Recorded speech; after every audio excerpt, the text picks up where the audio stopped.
I'm Adam de Souza, the creator of The Golf, and this is the True North Country Comics podcast.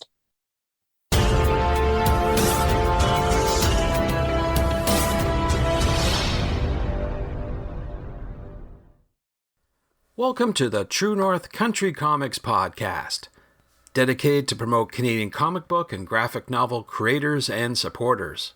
I'm John Swinimer. On this episode, I chat with Adam de Souza about his graphic novel, The Gulf, from Tundra Press. Please like and subscribe to this website by hitting the subscribe button to be notified about new podcast interviews and article posts. This podcast is available wherever podcasts are enjoyed. Please like, follow, and subscribe. Based in Vancouver, British Columbia, Adam de Souza writes and draws comics, illustrates children's books, and has worked as a freelance designer in animation. While he's currently working on a few unannounced projects, Adam produces an ongoing and award-winning comic strip, Blind Alley. Adam's first graphic novel, The Gulf, released through Tundra Books in 2024, and at the time of this recording, is nominated for a 2025 Eisner Award in the Best Publication for Teens category. The story of the graphic novel The Gulf goes like this. Ever since Ollie found a pamphlet for a remote island commune as a kid, it's all she can think about. Now that she's nearing the end of high school, feeling frustrated with the mounting pressure to choose a career and follow a path she has no interest in, the desire to escape it all has been steadily increasing. Everything comes to a head when Ollie's relationship with her best friend goes south, and she claps back at a school bully with more than just words. Ollie flees to find the commune on a Gulf island off the coast of Vancouver, taking with her Milo, who can't help but hide his feelings behind the safety of a video camera, and Alvin, a shy teen who sees more than he lets on. Behind them trails Liam, Ollie's ex-best friend and sometimes love interest, who wants to apologize for the way things went down. All four are grappling with a world that cannot be changed, and simply trying to find their place in it. So without further ado, here's my chat with Adam de Souza about his graphic novel, The Gulf, from Tundra Press. So Adam de Souza, thank you very much for taking time to chat with me. Well, thank you for having me. It's fun to be back. Yeah, absolutely. It has been a while. But before I get to all the questions, though, I would like to know, what are you reading today? So I'm not currently reading any comics. I just finished The Legend of Kamui the other day. But the book I'm reading right now is The One Straw Revolution by Masunobu Fukuoka. It's a book about organic farming. For some reason, decided I was into reading that. Oh, that's pretty cool. Yeah, absolutely. There's something to be said about organic farming these days when Yeah. prices of groceries are going bananas, no pun intended. Yeah. So yeah, it's always a good thing to know.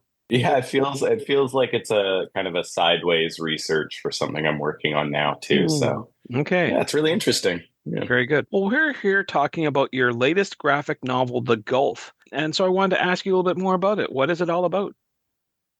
Oh yeah, so The Gulf's about three high school students who in the last week of school, instead of attending prom, they run away to join a commune on an island off the coast of Vancouver.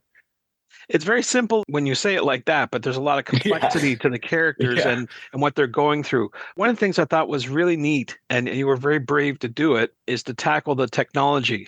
You actually label the years. I know that a lot of people like to set things prior to the innovation of the cell phone because it comes quite complicated, but you actually embrace it. In fact, I see in one of the scenes, there's actually one of those old Logitech video cameras on top of a computer going, Oh, I remember yes. those. Yeah. Yeah. Yeah. So stuff Yeah, like it's very that. much set in my youth. Like when the kids in the story are a little bit older than I am, but it's very much like my nostalgic period when I was a 14-year-old. Right. So, given that the fact that it's teenagers, is this your audience for the book, or could it be anyone? My hope is that it would be anyone.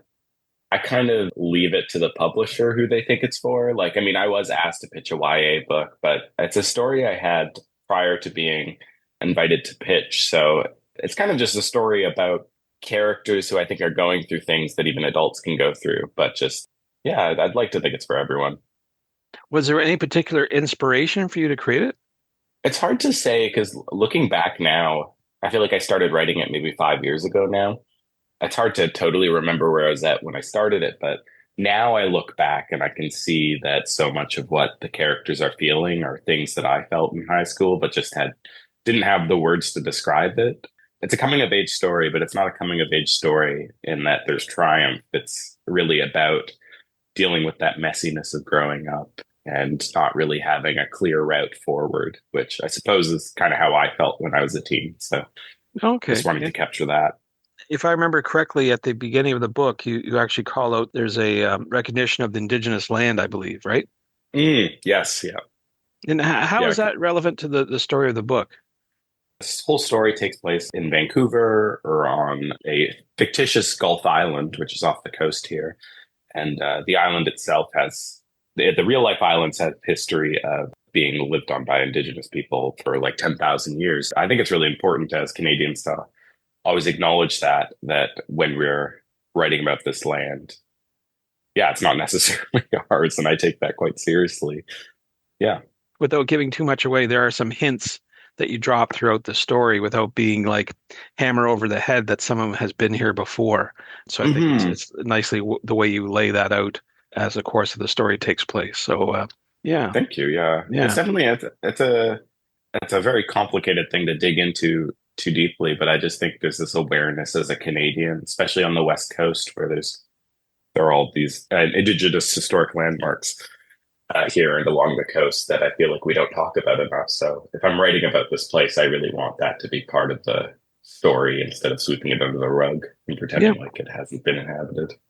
Now let's talk a little bit about your creative process. The last time we talked was way, way back in 2020, which seems like forever. So I'm certain that your workflow and creative process has changed a bit since then. I wonder if you could talk a little bit about it. Yeah, for sure. I think we talked when the second part of A Gleaming came out, which was a self-published series I was working on. I started it in university, and the second volume came out right after university. So I was drawing that in pencil, which I now work in ink. And it depends on the project, but back when we talked before, I would write while drawing, and now I tend to write a little bit more of a script or have a little bit more structure when I'm moving forward, like on something like the golf, because I'm working with an editor. I also work on a comic strip called Blind Alley, which is a lot more me flying by the seat of my pants and just I think of a funny idea right there, then and there, and just draw it. So it's kind of wide ranging, but I guess the biggest difference is I work in ink now and I have more of a plan. Wow. So ink is very a definitive type of tool to use. It's not very forgiving. How do you approach it? Do you sketch it out first in pencil and then go over with pen? Yeah. So with something like Blind Alley or the golf, like I try to avoid working on the computer as much as possible. There were parts of the golf that I did rough on the computer just because there's perspective rulers built in, which is really helpful. But I tend to just draw everything at scale. So on 11 by 17 paper and pencil, and then I ink over it. And I usually smudge the ink when I'm erasing and then have to light out quite a bit. But yeah, it's just kind of a classic cartoonist workflow. And how do you do the coloring? Because I notice that's quite unique. In certain panels, you do have color throughout the book. You're offering color very sparsely to get your point across. So I'm wondering, how did you approach that? I've always hesitated to do comics in full color because I feel like it's a whole other art form and I find it hard to do without being too distracting. And so the single tone coloring with occasionally a few more just felt like a good way to have a bit of atmosphere and really draw the eye, like have a middle tone to block out the panels. But yeah, it was all done in Clip Studio on my computer. But I felt like that sort of like single tone method kind of is a bit throwback to more of a vintage style of coloring in comics as opposed to doing the full color. Your book has been out for a bit. I'm wondering, what sort of methods are you using to promote it besides this podcast, of course? Because it came out last March, so I did pretty much all the festivals I could in Canada, and then did Seattle and Cala and LA. That's been the main way. I did a few writers' festivals too, which was really lovely. I've done some school appearances, but a lot of it is at the behest of my publisher and whatever they set up. The comic festivals like MCAP are just things I love to do kind of regardless. It's kind of the best part about being a cartoonist is the once a year meeting up with your your friends you only see at these comic festivals and the people who buy your book who you remember. It feels a bit like summer camp. So that's been Yeah. like the primary way to promote it. Yeah, I don't really have tricks tricks or tips when it comes to it. Promoting a comic book seems like a really hard thing to do. So I find the boots on the ground at least is the most satisfying.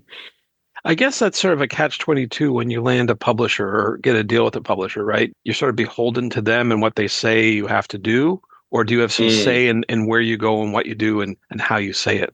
I've been really lucky in that Tundra has been really behind me in whatever I wanted to do. So like, I can't remember. I believe I asked them to reach out to MCAF and see if they'd make me a special guest last year, and that worked. And same with TCAF. So it is really handy because I think if it was just me on my own, like it is this year, you don't necessarily have that like publisher apparatus being like that weight behind you.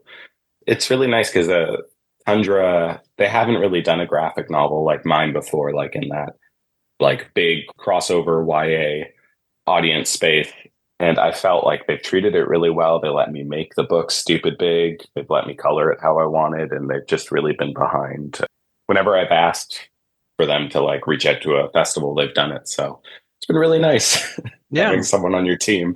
Yeah, no, it is a very compelling book. It is Oh, thank larger you. than what you would normally find. I have to ask Yes. you, like I found it in the library. I wanted to get your opinion on what the libraries mean to you. Is it another forum for you to get your book out to readers, or would you rather, do it at festivals, conventions, and hopefully stores? Oh, I mean, there's no rather. Like I love the library so much. Like it's kind of a happy place, and it's always been that since I was a kid. Just feels very utopian to go in and get a book for free. It doesn't feel like something that'd be invented in this era. So I love the library, and when people tell me they've taken the book out and enjoyed it that way, it makes me happy. I mean, I also love when someone buys my book from me at a festival too. It's all good. I definitely love the library. Like I did a few events in the past couple of years, and it's just always librarians are so nice, and the people who show up for the events are always so keen. So yeah. And typically a different audience than you might find at a regular bookstore or even a festival sometimes. Totally. Yeah. Yeah. Like I did I think it was like a workshop on making comics in Nelson, and the event was packed, but it was packed with people who were just kind of like, oh, there was an event on the library, I might as well go, instead of people who are already familiar with comics. And I think that's really fun and really lovely to talk to that sort of audience who's just curious, but not necessarily already fans. Now, you mentioned the Montreal Comic Arts Festival. It's coming up, and that will be another venue for you to sell your books and hopefully to meet some new fans. Is there one particular thing that you're looking forward to at this year's event? Gosh, I mean, honestly, I love Montreal so much. So just looking forward to having a short little vacation. Like I have a day on either end of the festival where I get to hang out and catch up with some friends. But in terms of a single thing, I guess that's it. Just to be in that city. And it's such a lovely festival that it's 3 days long. It has a really laid back vibe. So I think that's it, honestly, which is maybe a bit of a cop out. No, that's definitely valid. I tell you, it's a great opportunity to be there, and very few festivals are outdoors where people can sort of mix and mingle. So it's a great way that if you do, like I always joke and say, if you want to go off and get poutine, you can go do that and come right back, right? So that's fun. Last year, my table was really close to an ice cream shop, and I could see everyone just like lined up getting ice cream all day long. So it's really unique instead of being like sectioned off in a gym somewhere, just being right on a main strip. Yeah, no, that's great. Now, we've been talking about the golf, and as you said, it was released last year. Can you talk about what's next for you? What do you have coming down the road? Yeah, so I've been kind of busy working on a few different projects. Like the third yearly collection of Blind Alley is just coming out. I just got the printed book this week, so I'll be selling that at MCAF. And then I have another solo comics anthology that's out next month that I'd worked on the past 6-7 months called Mutt Mag, which is out next month. And then I'm currently just in the writing and really early sketching and drawing phase of what I hope will be my next graphic novel. So just getting a bunch of ducks in a row so I can send that pitch off next month. And then, yeah, fingers crossed. Wow, it sounds like you got a lot on the go. Yeah, it's been a bit silly, but I find, especially when you're working on a big project with a publisher, there's so many gaps when you're waiting on feedback that can be like 2 months, 3 months sometimes. And I find it's been really nice to have multiple projects that I can just jump into instead of needing to start things from the get every Right. time. So So, with everything that you have on the go today and in the future, where do you recommend that people go online to find out more about you? I'm online on pretty much every social media site at Coomerish, but I do have a webcomic I update twice a week called Blind Alley, where that's all online too. So yeah, Instagram's probably the most up-to-date place if you want to keep an eye out. Thanks to Adam for the chat. You can discover more about Adam online at coomerish.com. That's Kumerish.com, and on Blue Sky. And thank you for tuning in to the True North Country Comics podcast. I invite you to visit the True North Country Comics website to listen to even more conversations with creators about making comic books and graphic novels. I also encourage you to subscribe via the website so you'll be notified about new podcast interviews and article posts. This podcast is available wherever podcasts are enjoyed. Please like, follow, and subscribe. You can follow along True North Country Comics on most social media sites, and you're encouraged to send any and all feedback to John at truenorthcountrycomics.com. Thanks for tuning in, and come back soon for another episode. Bye for now. True North Country Comics Podcast is copyright True North Country Comics, copyright 2025.